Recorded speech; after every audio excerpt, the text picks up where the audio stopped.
Assalamualaikum warahmatullahi wabarakatuh. Perkenalkan, saya Dwi Ayu Maya Fadilah dengan NIM 250201069. Saya berasal dari kelas MJ 204. Jadi video ini untuk memenuhi tugas akhir semester saya dari mata kuliah Ekonomi Makro. Langsung saja kita ke latar belakang. Ekonomi makro merupakan cabang ilmu ekonomi yang mempelajari perekonomian secara keseluruhan. Fokus utama ekonomi makro meliputi pertumbuhan ekonomi, inflasi, pengangguran, pendapatan nasional, serta kebijakan fiskal dan moneter yang diterapkan pemerintah. Pemahaman terhadap ekonomi makro sangat penting karena kondisi perekonomian suatu negara memengaruhi kesejahteraan masyarakat, aktivitas bisnis, investasi, dan stabilitas ekonomi. Dalam era globalisasi, berbagai faktor seperti perubahan harga komoditas, perkembangan teknologi, kebijakan pemerintah, dan kondisi ekonomi dunia dapat mengaruhi kinerja perekonomian nasional. Oleh karena itu, analisis ekonomi makro diperlukan untuk memenuhi permasalahan ekonomi serta merumuskan kebijakan yang tepat guna mencapai pertumbuhan ekonomi yang berkelanjutan, stabilitas harga, dan peningkatan kesejahteraan masyarakat. Langsung saja, ada 3 infografis yang telah dibagikan oleh dosen untuk dirangkum. Ini pertanyaannya. Pertama, siapakah pihak-pihak yang terlibat dalam penentuan kebijakan ekonomi di Indonesia?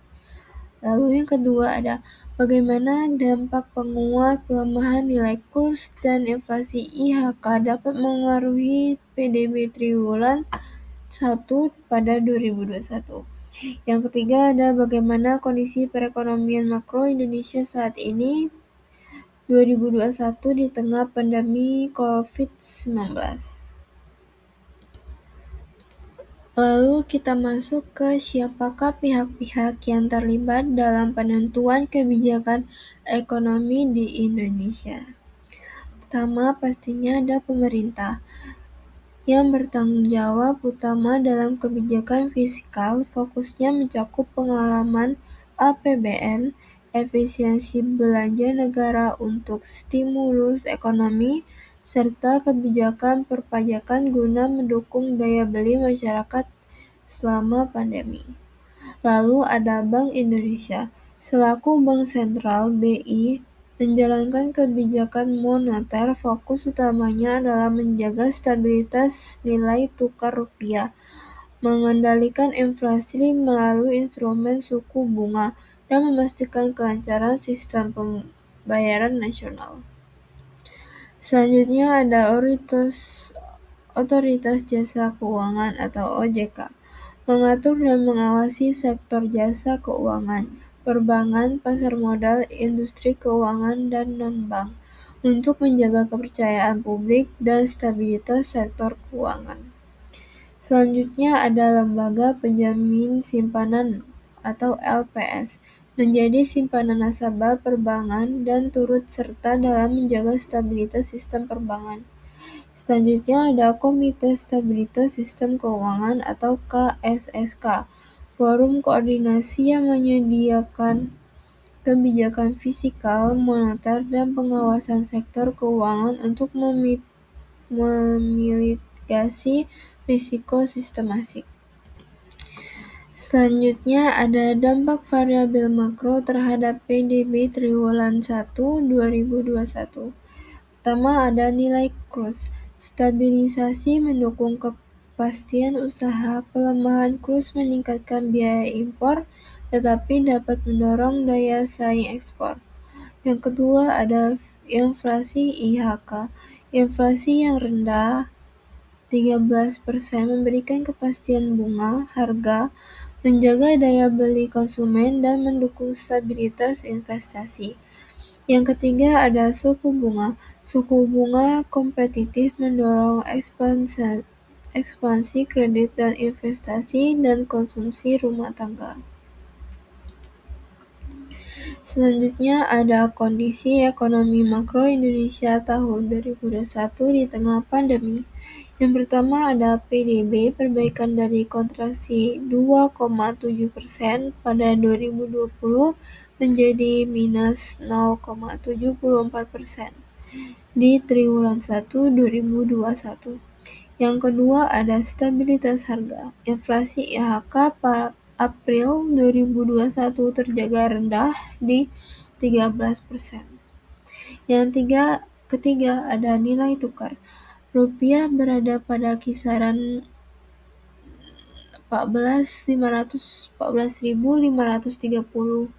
rupiah per USD. Lalu yang keempat ada mesin pertumbuhan.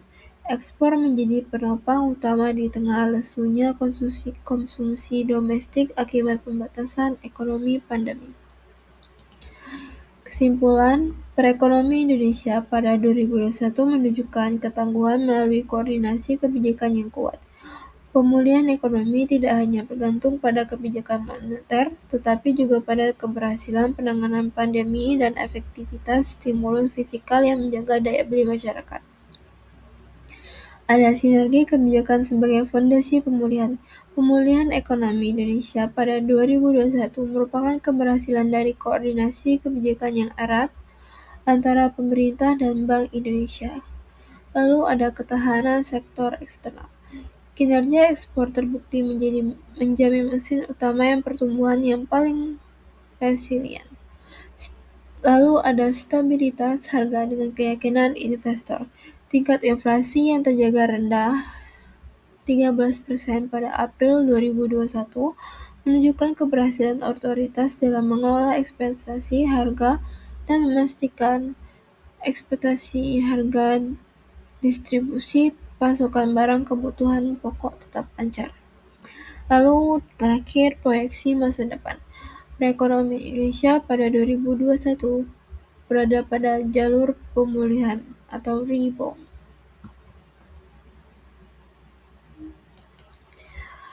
Baiklah, itu saja presentasi dari saya dengan pertanyaan ada 3. Baiklah, kurang lebih saya mohon maaf. Wassalamualaikum warahmatullahi wabarakatuh.